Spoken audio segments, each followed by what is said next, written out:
Summer is upon us, and actually, today, June 20th, is the first day of summer.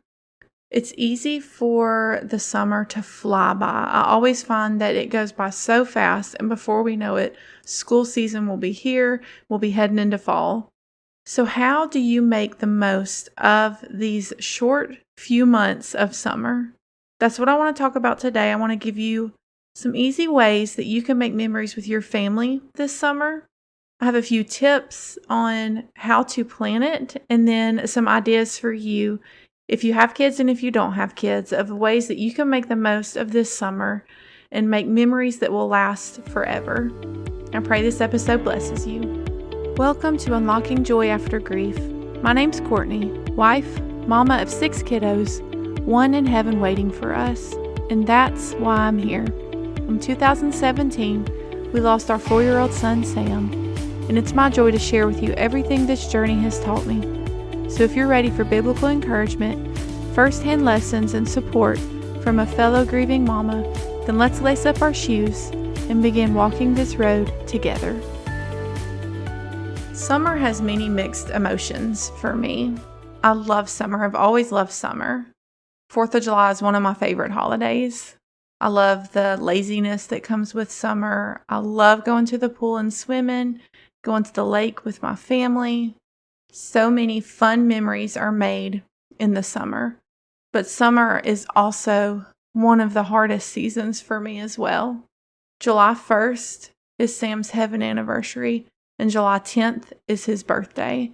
And sandwiched right in the middle is my favorite holiday, July 4th. So many whiplash emotions happen in the month of July specifically, with his heaven anniversary and then 4th of July and then his birthday. And so whatever this summer holds for you, if it holds hard days for you as well, I understand. And those hard days can even ruin the whole summer. But I want to come on here and just give you some ideas of ways that you can make the summer fun, make it full of memories that you can cherish and hold on to as we go into the fall season. As we know, memories are so precious. 3 weeks before we lost Sam, we went to the beach, and it was actually a trip that we didn't plan. It was kind of last minute. And I'm so glad we went and made those memories, because 3 weeks later we lost him. And those memories of his last time at the beach are ones that I carry and cherish in my heart. And sometimes we have to be intentional with our plans. We can't really expect memories to happen. Sometimes they do, just kind of not planned. And those memories are awesome too. But sometimes we have to plan. Sometimes we have to put some intention behind making these memories with our family. And that's what this episode is all about. How do we make the most out of this summer before it's gone and make those memories that we can hold and cherish in our heart? So before I get into some ideas for you, I want to give you 3 tips on making these memories, on how to make this easy on you, because as we know, walking through grief, it takes a toll on you mentally, and sometimes it can be hard to think of things. So that's what I want to help you with this episode and these tips to help make it easy for you to plan these memories that you can make with your family. So the first one is, I want you to keep it simple. You know, a lot of times, especially with social media, you can feel like you're not doing enough. Like you see all these elaborate vacations and elaborate summer plans that people are making and with their kids, and these huge things. And it can feel like I could never do that, especially in our grief journey, when a lot of times just making it through the day is hard. How am I going to have enough mental energy to plan these things, these elaborate getaways and vacations and day trips and things like that? So I want you to just keep it simple. It doesn't have to be this huge production. It doesn't have to be perfect. It doesn't have to look a certain way. I want you to let go of all the pressure that social media has put on us. And I want you to pretend that it's 1990 again before you knew what anybody else was doing unless it was someone on your street. You just lived life back then. You weren't comparing your life to someone else's. And I want you to live this summer without that pressure of living up to everyone else's posts on social media. And actually, you can just do yourself a favor and get off social media altogether, or at least drastically reduce it. And I actually do have an episode on reducing your social media use. It's episode 22. Stop the Scroll, a step-by-step plan to reduce social media usage. I'll link that in the description. And actually, a recent decision of mine is I've decided to get off Facebook altogether. I have drastically reduced my usage about a year ago, but I just felt the nudging of the Holy Spirit just to get off altogether. Facebook has always been kind of a hard one for me. So I actually have gotten off of it altogether. I still have my Instagram. I still don't get on it a lot. I never have used Instagram a lot. So I think that's why it wasn't really an issue for me. But if you feel like this is a big problem for you and it's causing a lot of stress and causing you to compare your life to someone else's, then I encourage you, even if it's just for the summer, just get off, delete your apps, spend this summer fully present with your family, and just see how much lighter you feel mentally by not scrolling the social media apps as much. And again, I have a whole episode on that and steps that you can take if this is something that you're thinking about. Go listen to that episode after this one, and it'll help you just kind of reduce that social media. And you know, it doesn't have to be all or nothing. Anyway, go listen to that one if that is something that you're interested in, even if it's just for the summer. Okay, the second thing you can do is plan ahead. And I touched on this a little bit earlier, but we have to be intentional with the memories that we're making with our family. If we just sit around and wait for life to happen, nothing will ever happen. We'll just sit around the house and not ever do anything. And I'm speaking from experience. It was just hard. It was hard. It still is hard after losing Sam for me to get out and do anything. But this is something that I'm really working on right now, is getting out, taking my kids places, making those memories. And it's sometimes takes every bit of strength for me to get out of the house and go and do. And it's so not like I was before I lost Sam, but it is who I am now. But I do want to make memories with my kids. I want to take them places and go do things with them. And so I find that planning ahead really does help. Now you need to be flexible with your plans because sometimes your plans change, but we need to be intentional about making these plans and saying, making a list, say, okay, this is what I want to do this summer. Some people call it a summer bucket list. And there's like some cute printables you can print out if you want to do that and hang it on your fridge or something. Or you could just get a piece of paper and just gather your family together and be like, what do y'all want to do this summer? And just write it down. And if you don't get to all of it, then that's fine. It's not like it has to happen.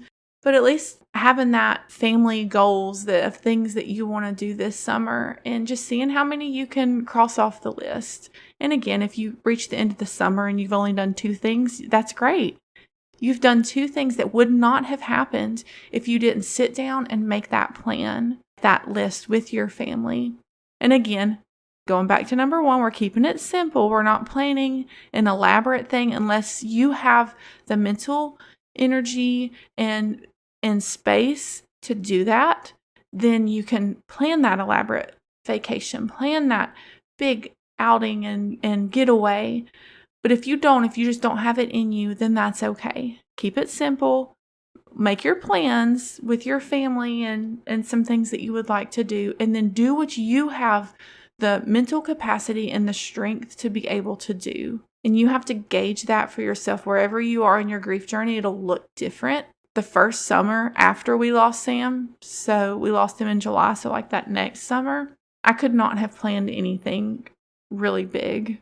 Like a lot of times it was just like, we're going to go eat McDonald's for lunch or something easy like that. Whereas now almost 7 years in, I have the mental space where I can plan a little bit more. And so if you're not there yet, just take encouragement from my story to know that there will be a time where you will, and you just do what you can do right now in this moment. Okay, and the third tip I have before I get into the ideas that you can do is I want you to remember the most important thing. It's not the actual thing that you're doing.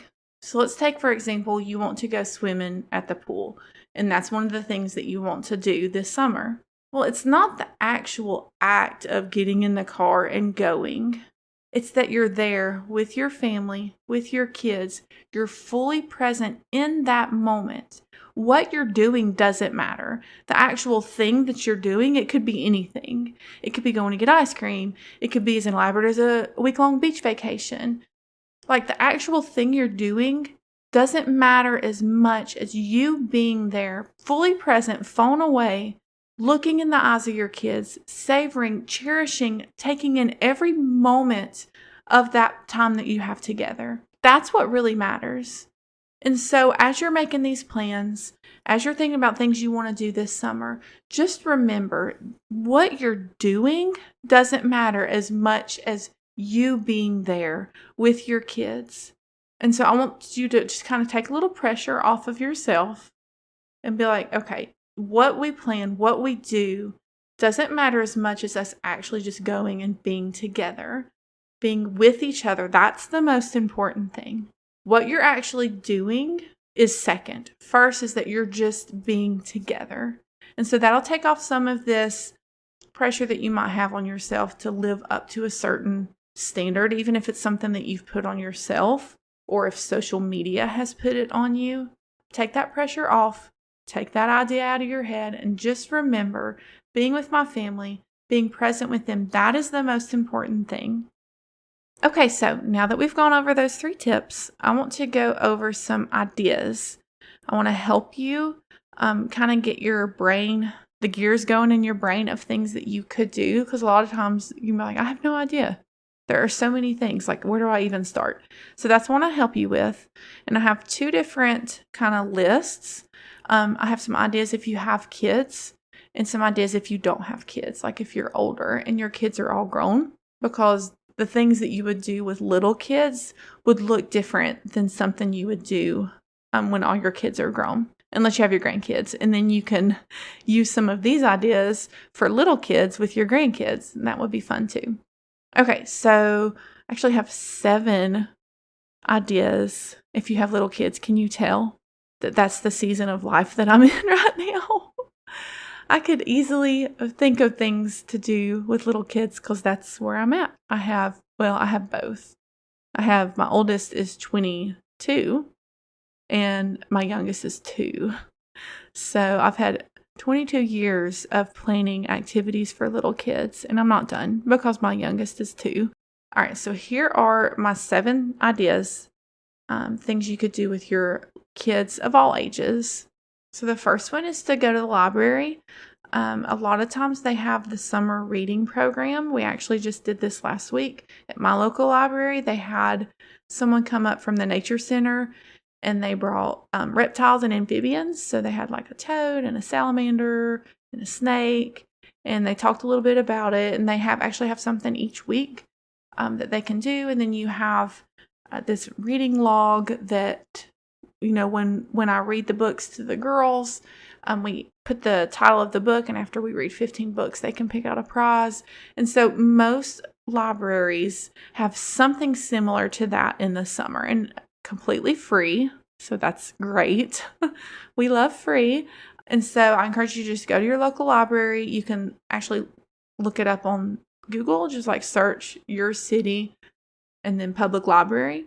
And it should have something on the website. If there's not, then you can just call them or drop by and ask if they have any programs for the summer for kids.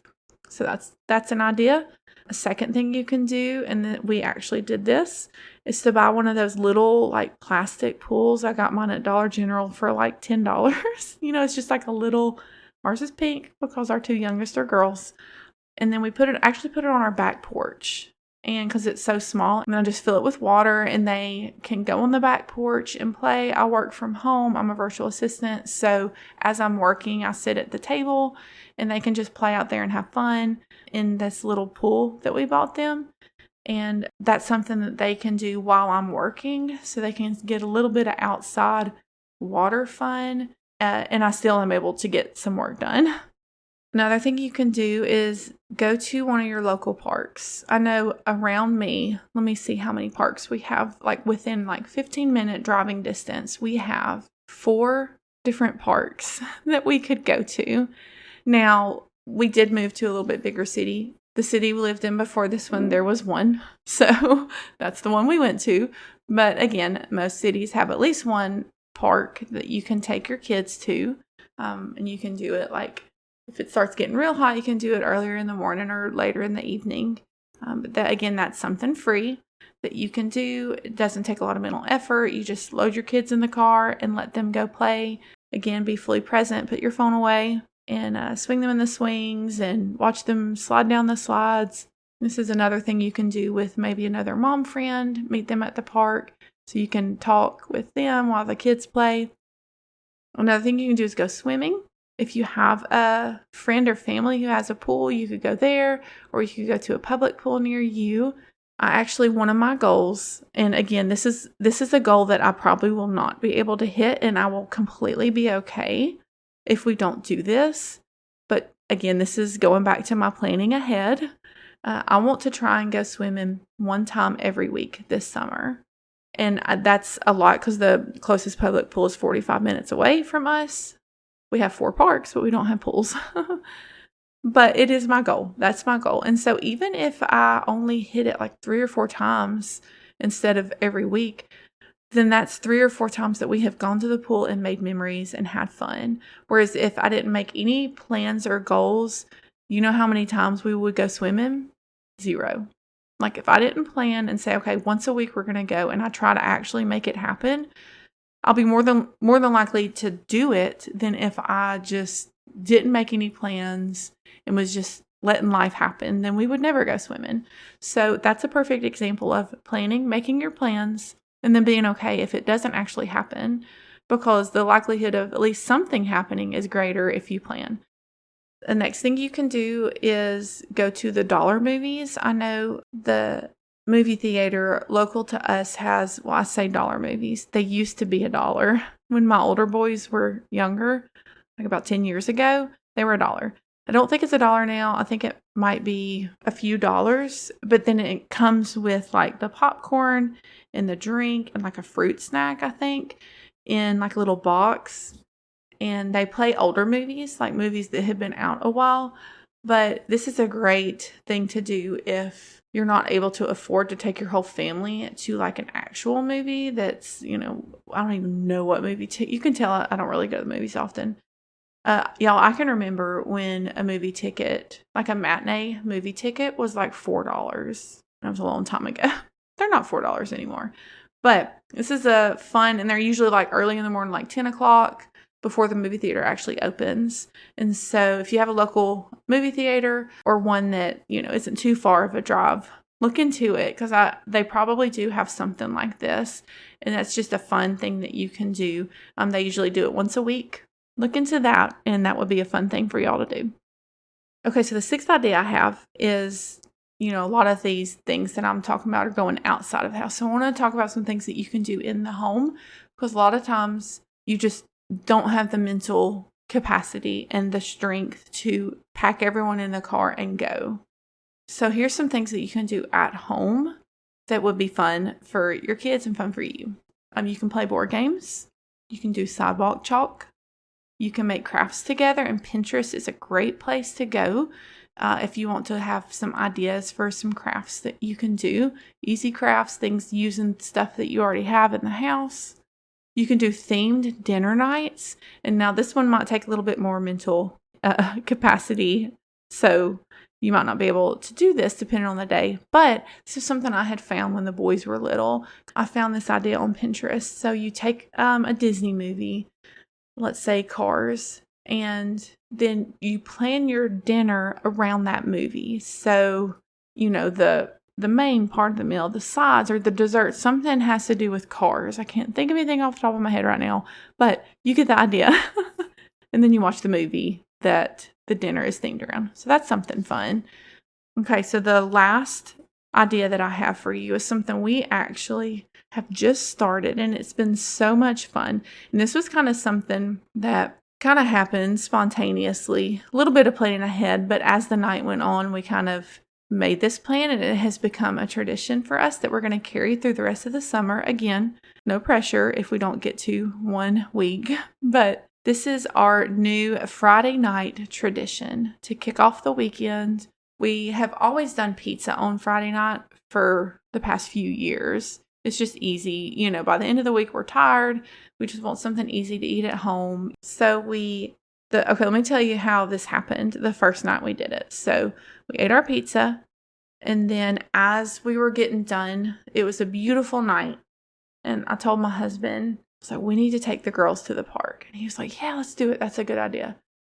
And so we got done with our pizza, put the girls in the car, and we went to the park, our local park. And they played for a little bit, and I was like, we need to do something else after. Maybe we could go get some ice cream or something like that. And it was actually, on the day we did this, it was National Donut Day. And so I was like, no, we need to go get donuts. That's what we need to do, because it's National Donut Day. That's fun. So we have a Dunkin' near us. So we pulled up. We were going to drive through, but then it was such a beautiful night and there was no one inside. So I was like, well, let's just go in. Well, the girls can pick out a donut in the window and then we can sit down and eat it. And so that is how this tradition came about. Some of it was planned and some of it was spontaneous, but we loved it. We had the best time. The girls had the best time. And so that has become our Friday night tradition. We eat pizza, go to the park, and go eat a donut after. And there's something that can be said about traditions, something that you do week after week or year after year that kids love. They love looking forward to those traditions. And there were a lot of traditions that I had to let go of after we lost Sam because it was too hard for me. And so that's where new traditions come in. You can make these new traditions, new things that you can do, even if it's for a short season. Like, once summer's over, we probably won't do this anymore because then the days will be getting shorter and it won't be light after dinner. But for right now, for this summer, this is something we have added and it's been so much fun. So maybe you could plan something for your Friday nights. You could do what we do, or you could just do pizza and a movie night. You can make it easy where you don't even go out anywhere. If you work out of the house, you probably don't want to go out anywhere. You probably do want to just stay home. So a Friday night tradition is a great fun thing that you can do each week with your family. Okay, so that was all of the ideas I had for if you have little kids. Now, if you do not have little kids, and again, if you don't have little kids, you can do all those with your grandkids, and that would be fun too. If you don't have little kids, I have 5 ideas for you that you could do this summer to make memories with you and with your husband, or you and your adult kids, you and your friends. So the first thing is to plan a day trip. And then this is going to be easier than my mamas who have little kids, because when you have little kids, and I know y'all remember when y'all's kids were little, it's just harder. It's harder to get out and do things because you have so much that you have to bring with you.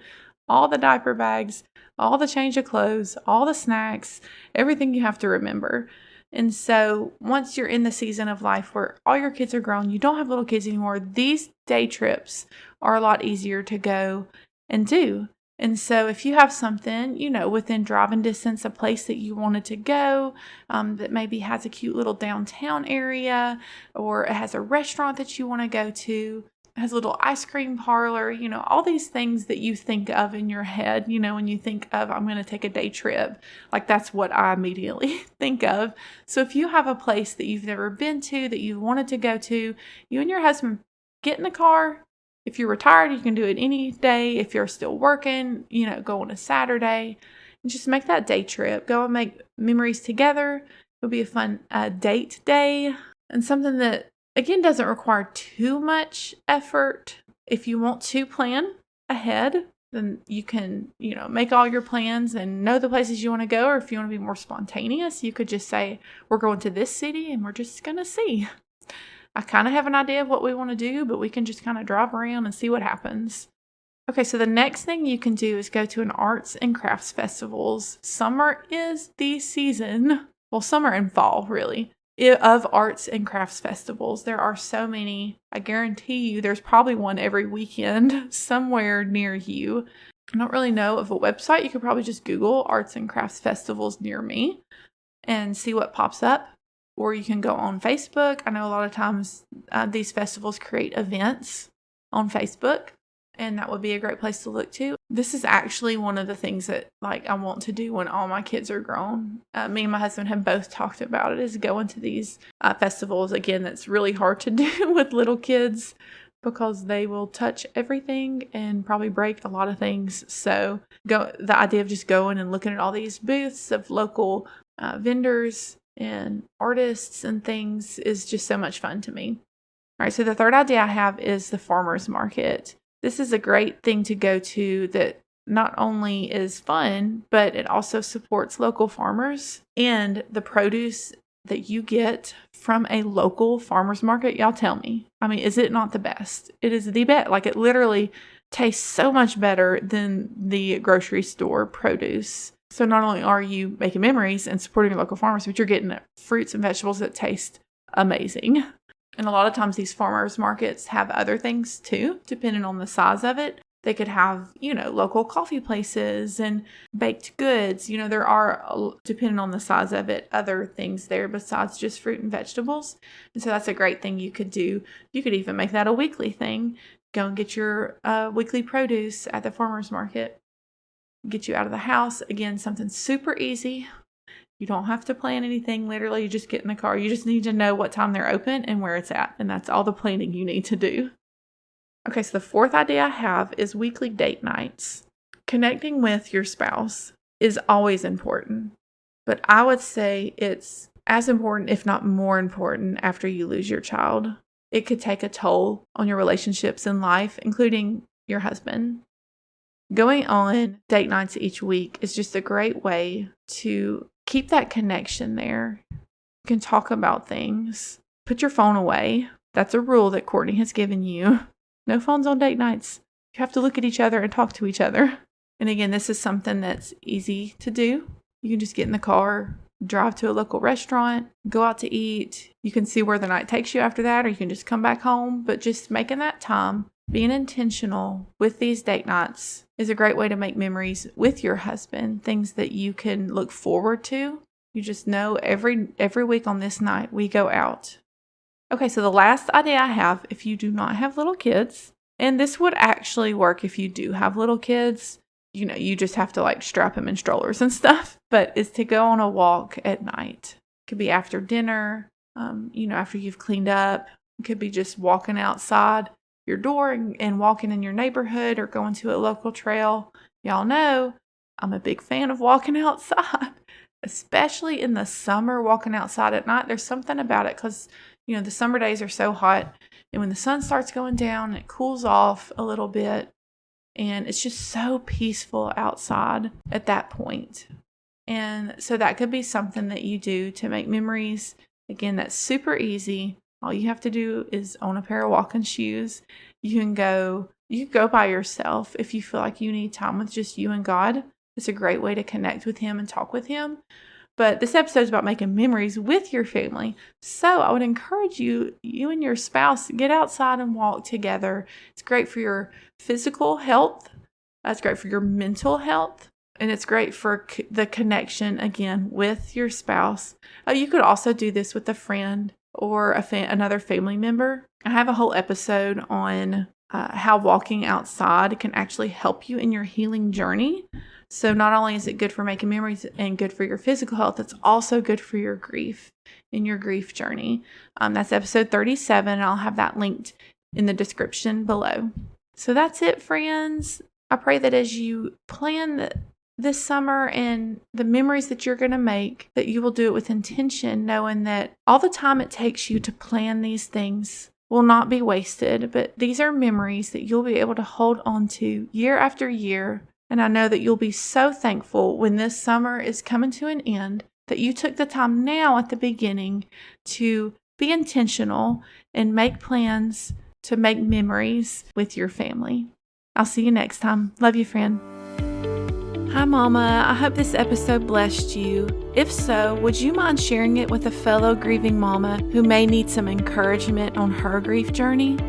Also, please take 30 seconds and leave a rating and a written review wherever you listen to this episode. Reading your reviews brings so much joy to my heart, and I love connecting with you in that way. All right, I'll see you here next Thursday for another episode. Love you, friend.